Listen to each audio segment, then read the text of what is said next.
Hello, hello, hello. Welcome back to Lilies and Tomatoes. I'm so excited to introduce you guys to my friend Andre. Andre and I went to school together 1,000 years ago, and Andre's got some cool stuff to tell us about, and we're going to have a quick interview and learn more about Andre right now. So, how are you doing? I'm great. It's a little cold up here in Wisconsin, but we have no snow on the ground, so we're actually going to plan to go dig another 400 or 500 daffodils tomorrow to put them in. Nice. So you can't really do that normally, but it's an unusual time. But hey, it's 2020. Yeah, it is. Make the best of it. Okay, so Andre, tell us, who are you? Give us a quick overview of your family and your life. Yeah, so name's Andre Paquette, and we run Firefly Farm and Mercantile. It's really a business of hobbies. And, I've moved all around the country. I've gardened in Alabama and Texas and Florida. I'm from Connecticut. I was in Chicago for a while and, gardened all sorts of, suburbs, small homes, patios, you name it. And we got an opportunity to come up to Wisconsin in an area called the Driftless region. And it's a rural area. And one really nice thing about it, I thought, is, I'm going to get a piece of property that I'm not going to have any boundaries on when it comes to gardening, because if you're like me, you can only have so many pots, and then you're going up because you maximize your space. And the kids, they need some grass, but how much do they really need, So we have a 50-acre parcel here, and we're restoring it. It was cornfields and alfalfa fields, and we're restoring it to pasture. We had some floods, delayed, some of our plans because the creek decided to become a river and actually came through, wiped out a football field's worth of dirt, 8 feet deep. So we lost a lot of, I'm going to call black gold, more or less, just really nice dirt. And I took out a little bit of the barn foundation. So we've been repairing and fixing and mediating. And trying to make the ground, earth a lot stronger than what it is. So when the floods came back in 19 and a little bit earlier in 20, it really didn't phase it very, very much, which is good. So, but I will tell you, it can be a little disheartening losing $1,000 worth of wildflower and grass seed in one flood. I can imagine, but not imagine at the same time. Yeah, so we're having fun. So this year was really good. We have we fenced in an 8-acre parcel where we keep a lot of our poultry. We actually are raising one of the rarest chickens in the world called the Barred Hollands. And we actually have some sheep as well, so that we are raising that are pretty rare, the Romsdale CMV variety. And we just have a heart for that. And it goes right into our seeds. I can remember growing seeds and being fascinated with gardening ever since a little boy. But I lived at New London, Connecticut, where I grew up until middle school. And Frank, the gardener, we knew him, Mr. Frank, he was right behind us. And as a 7-year-old, 8-year-old kid, he'd give you tomatoes or squashes or cucumbers, carrots. He was just a nice old Italian guy, was out there. We tried to garden a little bit in our space, but it was a little hard when you have, 14 kids running around between us, the neighbors, the rental properties next door. You kind of trample everything. But when we moved to Ledyard, Connecticut, my middle school year, we had a 3/4 acre parcel, and the landlord just let us do anything. And so she just said, make it nice, whatever you want. So my fascination for tulips started right around 7th, 8th grade. I got a little flyer in the mail, and it said, hey, if you order this much, you get this many freebies. And so I went around on my paper route to all the ladies and the men, and I said, hey, I really want to earn this freebie, but I also noticed we get deeper discounts if we order more. And I thought I'd go around and see if you're interested in any of these things, and then we'll do a neighborhood order. And we agreed to that, and then I got 300 tulips for free. Wow. I got the plants. So it was quite fun. And then all the neighbors found out, that their paper boy likes to garden, so they'd hand you freebies or things to try. And I still remember, I could go to one of my friends' yards there, paper out yards, and pick 1,000 maple seeds, Japanese maple seeds, because the little seedlings would pop up everywhere. And if they just mowed them over, she says, you just come before we mow, they're yours. And so We started a little bonsai Japanese maple tree, and I sold them for like $3 a piece the following year, and they got a little bigger. So Nice. it's always fun. So we always have a blast. So gardening's kind of in the blood. Awesome. Okay, so tell us about your experience with growing food in a small space. A lot of my followers are growing in small spaces like apartments, small yards. So tell us about your experience with like trying to like maximize your production in a small space. I would say number one is you look for varieties that are designed for small spaces. You don't need to get every type of tomato out there in your patio. You want to maybe find the ones that are designed specifically for your space. Herbs cost you a fortune in the store, but with a little 3 square foot space, you can grow all the herbs you want all year round. Parsleys, basils. Don't be afraid to layer and mix. When you're gardening in small spaces, the tomatoes grow tall. There's still dirt down below. I mean, basils grow in there. You can put in your parsleys. You can put in your lettuces, radishes. They love to be just mixed in anywhere you can find them. And so, you don't have to abide by the rules of, hey, thin here, plant this. You just crowd that stuff together, but recognize you got to have really good dirt to do that, or at least be fertilizing it, compost tea, giving it the beneficials that you really need it to sustain itself. And don't be afraid. Sometimes you have to rip out the old dirt. You put in new compost. So you can always put old dirt somewhere, or revitalize it. After a few seasons, it kind of needs to get a recharge on it. Sometimes we just take old dirt potting soil, we just throw it in the compost bin again. There's nothing wrong with that. But I would say that's kind of, I think, the big keys right there is know the space, and then lastly, go up. If you can't go out, go up. I mean, a wall, hanging on your back door can hold a lot of pots. Hanging down. You can get really creative with a palette, and what you can end up doing. So I would probably say that's probably my number one thing. And then, I like the deeper pots just because I don't like to water as much. And your plants, they don't really want to be watered as much either. It leaches the things out of the soil for them. So if you can hold the moisture in there, it makes a world of a difference for them. So, and you'll probably be like me. You're probably gonna be sick of that space one day and decide you need 50 acres in the country. I don't know about 50, but like 5 is a nice number. We were going for 5 until we found this trout pond, and then having a trout pond is so nice. So I don't know if you've ever seen Wiedemann Reap, but they're a YouTube channel. They have got 1 acre in Arizona, and they put in a pond. And I'm just like, you can have like chickens and ducks and a couple of goats and a pond in an acre. It's doable. Oh yeah, and it doesn't snow there either. So okay. So what do you think are the most important benefits of growing food or growing other things? Well, I'd say besides the nutritional health, the world is filled with chemicals, and it's nice to be able to grow something of your own that is, I'll say, natural.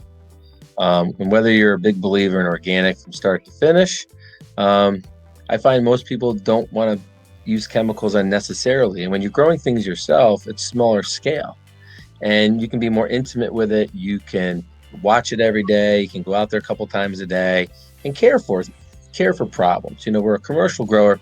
They have thousands of acres and they're cultivating with machines. They're not going to inspect the same way a home gardener would. So I think you have those health benefits, but at the same time, mental health is big. I mean, sure, gardeners get a little stressed out every now and again, but I have to think that gardeners are probably the most mentally sane people ever because they're just so happy with their gardens. Yes. Whether it's a pot that's sitting here of lettuces on your picnic table or whether you have roses, growing up, I really think it has to do with the good mental health. And if you have young kids like we do, for them to be able to sort of cultivate life and see how life works, it's huge. So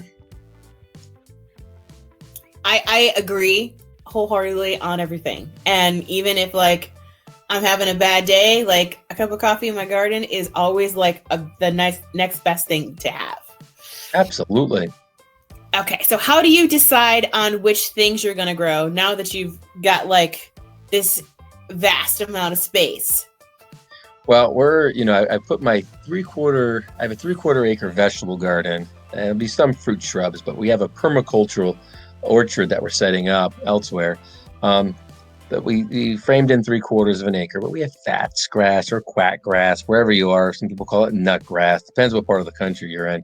But we have that terrible grass. We're having, cardboard, 3 to 4 layers every couple months to kind of grit out. I throw compost down, keep going up. And so for me, it's really about what could I take care of. Like last year, we had an extra of 40 dahlia tubers. Dahlias have to go in the ground, but we had a dry July. I didn't really water them as much as I should have, so they really thrive if they had to, because I was taking care of my vegetables instead. So I think it's a matter of, for me, what is it that I'm going to eat? Number one. Are we going to do some cutting gardens for flowers? So that's why we planted a few thousand tulips and daffodils this year. For some cutting gardens in the spring. We're going to have probably about 1,800 feet of annual beds, just cutting flowers again for us and for others. We'll do some fundraisers and charitable events around here. But I don't need to have 6 kinds of beans, right? That's not really needed. I might pick 2, a nice fresh green bean and then a dried bean I've never tried. So I think we're going to do painted ponies for our dried bean, and then some type of, maybe Kentucky Wonder, Connecticut Wonder, one of those. The tomatoes, I'm a sucker for tomatoes. So we plant, but I don't have space issues. I mean, I planted 28 varieties of tomatoes last year. I planted 16 varieties of peppers last year. So for us, it was just, kind of a no-brainer. I will, because I have space, I'll actually just throw seed in the ground, water it, and I might get 10 basils and just stack them up and mix them all together, and that's okay. Kale, I'm kind of a lover of kale, so we'll put a lot of kale in the ground, and that we're not talking about just your tall blue kale that people remember, but it's so picturesque out in the garden, but all your little kales, So I kind of get carried away, like probably most of you do. But what I've also learned is I can also give a friend a pack of seed, and sometimes that feels really good too. But that's kind of what I go out and do. I just want to say, I know I need to have some cucumbers. I need to have this. We map everything out on a diagram, so I know where I'm putting it year after year. So I don't want to, tomatoes is about the only thing that really stay in place for the most part, but I am moving them because we put up a new hoop house for the chickens this winter. So they're going to be in there come spring, but you got to make sure you're rotating your crops. You can't have the same things in the same soil year after year. You're going to be a glutton for punishment when it comes to disease. So, for us, rotation, we're looking through the varieties, and, I'm going to walk down the aisle. Even though I sell seeds for a living, we have hundreds of varieties of seeds. I'm going to see something that I don't have and carry, and I'm going to say, oh, I can tuck this in somewhere. I got this. A friend of mine sent me some gray poppies. Oh, I'm going to grow gray poppies because I think they're really kind of cool, and that's all you can really do. And, don't feel bad if you have extra seed. It lasts for a couple of years, despite the seed companies, a lot of them say, well, I personally can't sell certain seed lines after a year. I have to, discount them or get them gone. Other ones are like, it's going to last 2 or 3 years, just slightly, lower germination rates. So they're not like, not usable, just use them first the following year. So I have some leftovers from last year that are actually going to get used first. So, and I know I'm not alone with that. No, I'm so extra heavy when I've got older seeds, but I've grown stuff that I picked up at Walmart 7 years ago and thrown it out there, and it still grows. Oh, yeah. Yep, absolutely. So how do you deal with failure when a plant doesn't grow as you hoped? Well, one is it, for me commercially, I'm trying to do something. I said, well, that's a big heartache right there. 2 is I'm looking at the environment. It's like, is it something that I did, something that wasn't quite right? We have a spot in our garden, and everything grows really well around it except this one spot. I I put some lilies in, and the lilies didn't thrive. 6 feet all around, the lilies did great. So I said, let me just put some herbs in. I'll put some dill in. I'll put some cosmos in. Nothing grows in this like 10 square feet of space. And, I have to recognize that, well, it's probably not me. There's some issue here going on, that maybe something was dumped here years ago. Who knows? Soil tests come back fine. I don't know, but maybe something will start to grow one year. But I really don't take it too hard. You just kind of root cause it. What happened, or what's the issue, or maybe what could you done and maybe a little bit differently. And just try again. I mean, you're going to find out things happen differently every year. You have a dry summer, you have a wet summer. One thing with the planting, I try to grow at least 2 of everything, like zucchinis. Some zucchinis do well in humid conditions, some like drier conditions. So maybe a plant just didn't thrive because it was a really humid summer and you had a lot of rain, and that's hard to help sometimes. So you got to kind of recognize the environment and kind of move on. Now, if you lost your family heirloom tomatoes, well, that does kind of suck. Don't plant all your seeds the same year. Keep a few back. That happened to me. I got one from my high school teacher, and I lost all the seeds. But it was also my early 20s when I probably was as careful as I would be now. Going into my early 40s. That's kind of disheartening a little bit, because his grandparents brought these seeds over from Italy, and that's about the only one I have a love loss with. But good news is, they think they have more seeds in the family. They'll be sending me some more. So. Oh God, yeah. I've been a little bit too ambitious and killed some things, and I'm like, oh, but most of the time, like, we can try again. And what did I learn from that? It's definitely, you're always learning something, even after, like, I've been at this for like almost 20 years. There's always something new to learn. Absolutely. Mother Nature will throw you zingers. Yeah. Even if you do everything right, sometimes she's like, no, you're going to learn today. Yeah. And you have to just go observe. Sometimes we get so busy, it's nice to sit back and observe. You're not just drinking a cup of coffee.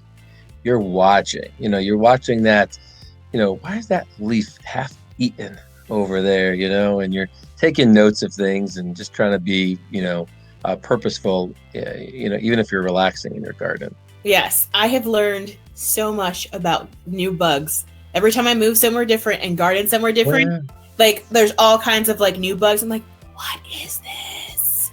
Yeah, and we're gonna have new bugs coming all the time. And when we have that lanternfly, the spotted lanternfly is making its way across so many areas. Pennsylvania, I think now Virginia, some spotty areas. So yeah, that's gonna wreak havoc. Yeah, it's gonna wreak havoc on things. So. Okay, so what made you decide to like go for a farm after being in a small area, and how do you include your kids in your farm? Well, for us, I've always like not just growing my own food, but raising my own food, like chicken, sheep, lamb, and beef. They're not really hard when you have some space. Give them some water, give them some food. And so it kind of made sense to say, all right, we need a little more space if we're going to do raise poultry. So we raised a few hundred, some for ourselves, sold out the rest. And next year we'll probably do 800 to 1,000, birds. And we do them all pasture raised, all organic. Just try to, be good stewards of the earth. And, the kids, they naturally see kind of what goes on in the field, what comes to their table. And it's hard not to involve the kids. Sometimes they don't want to be pulled away from their TV show, or this and that, or playing hard. You put pants on them, you get them outside, they're going to have fun. And I haven't found a kid yet who doesn't like to dig in the dirt. And I think as a gardener, like, I gave them their own space last year, but it was a little bit too big.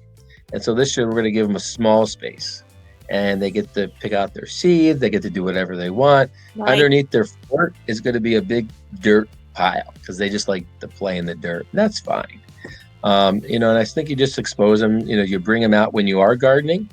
Even if they're not gardening with you, they're learning, and they'll appreciate it. I have teenage daughter, actually they're 20 now, 20-year-old daughters. And, They didn't really like the garden much in their, tween years, the teens. They liked being in the garden when they were younger. And now that they're in college, they kind of miss some of that space and they find themselves growing things. Dad, this died. What happened? I said, did you ever put a hole in your teacup? Because they want to plant some cute succulent in a teacup. And they go, I killed it because of, no drainage. So, you're going to find that that's part of it right there. And I just think some of the easiest thing is whether it's flowers, little girls gravitate to picking bouquets of flowers. I don't know what it is, but little girls just love to do that. And, they love to eat things, berries, carrots. So even if you don't think you're going to enjoy growing something, ask them what they would like. And, growing your own carrots in the garden, they're going to eat their own carrots, I assure you. If you have a hard time with them eating vegetables, throw some sugar snap peas out there. No kid can resist a sugar snap pea like in May. They're just sweet and they're crunchy, and there's really nothing else to eat when you're out in the garden at that time, and they're going to munch on them for you. So that's kind of how we involve them. Nice. So, and what's next for you and your family and your farm? Well, we're really, we started off with bulbs because I really do like flower bulbs. And so started selling them. We buy them in crates, 50, hundreds, thousands, 10,000, depending what it is. And we break them down to smaller amounts that most people can buy. And I started that because when you start looking at all the nurseries, 20 years ago, the nurseries all had bulbs. They had wonderful varieties of bulbs. Then the big box stores came along and kind of, corporatized everything. And if you noticed, when the big box stores really had a nice selection 15 years ago, their selection is getting smaller and smaller and smaller and smaller. And I was like, we really want to do something a little bit better than this.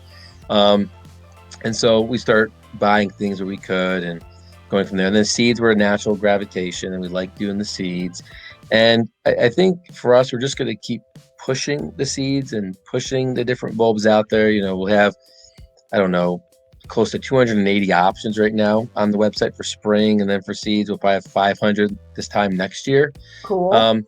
For me, the gardens, I really like seeing the stuff in the gardens and growing. And we're actually setting aside some space, and that we're going to be growing some heirlooms that we can cultivate and raise and pass on.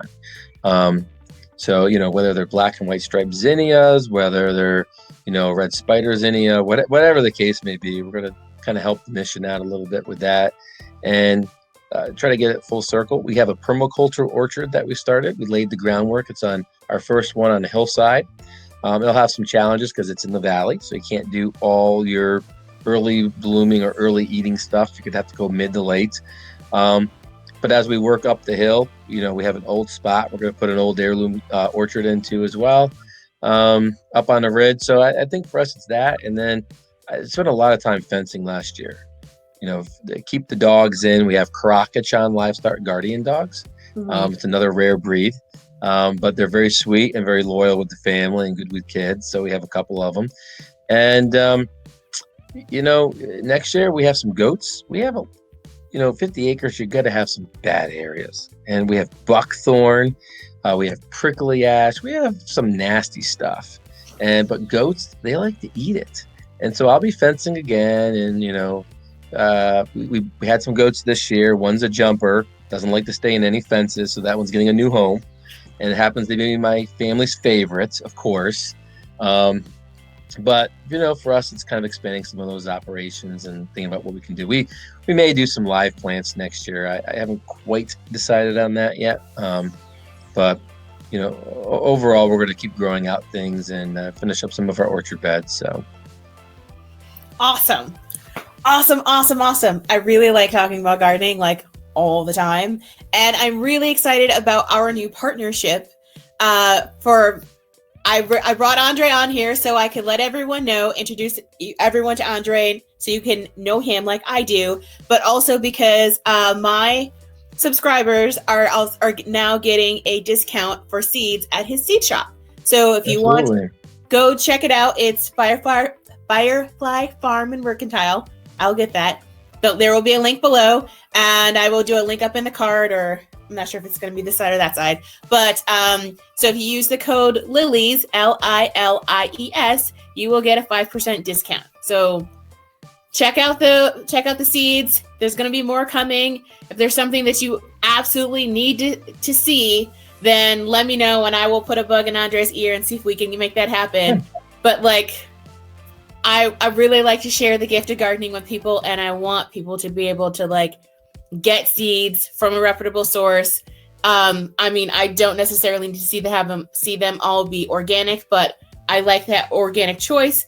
I like seeds at a reasonable price. I also like to shop around, and since you have seeds from different companies, then I get to shop at multiple places at the same time and only pay for shipping once, which is like amazing, because the shipping after a while, it's discouraging. It is. And one thing about that too is, you know, a lot of our seeds are under the list rates that, you know, you're going to find them $3.25, $3.99, $4.50. Most of ours are, you know, $2.95 for those same seeds. There's a couple that might be a little bit more, like the giant Benaries zinnias that we brought on. I think those would be like $3.95 or $4.99. I have to go look, but they're not the same as everyone, you know. But for the most part, they're already getting a discount, and then you're getting another discount on top of that. And you know, the bearded irises are a passion. So I brought in like 20 bearded irises this year. Some I didn't list. I'm just growing them out. I'm going to do a lot of planting in April with them. And you know, one customer goes, "But the other guys are selling this for $14.95. How are you making money? Like, yours are like half the price as theirs." And I said, "I'm making fine money on these. Don't worry." But I think it again goes to, you know, this is a small operation. Here we're seeing everything. So, you know, I'm not gonna, you know, lose 20% of my stock that I'm keeping because of rodents or other issues, because I walk through it every day, you know. So for us, that's why we can pass them on and you know, kind of get those joys of gardening to everybody. So yes, there's so much joy. If you guys are thinking about gardening and you're not sure where to start, all right, my normal recommendation is peas from your pantry in a small container. Pea shoots are amazing, but just throw something in a pot. Throw some herbs in a pot. Throw some seeds in a pot. Put it in your windowsill. It makes you happy. I promise you, it's going to make you happy if you keep it alive. Yeah, and just recognize, if you're a new gardener, don't start with parsley, and don't start with like lavender hyssop. Those can take a little while. Start with other things that are really easy. Like radishes. Radishes are super easy. Start with those, you know. And you'll get them growing. Basil is also super easy. Peas, super easy. Tomatoes, not so much, but like, I love me some tomatoes. But it's just, there's help out there. There's information out there. Yep. Ask me a question. If you've got questions, just ask me a question.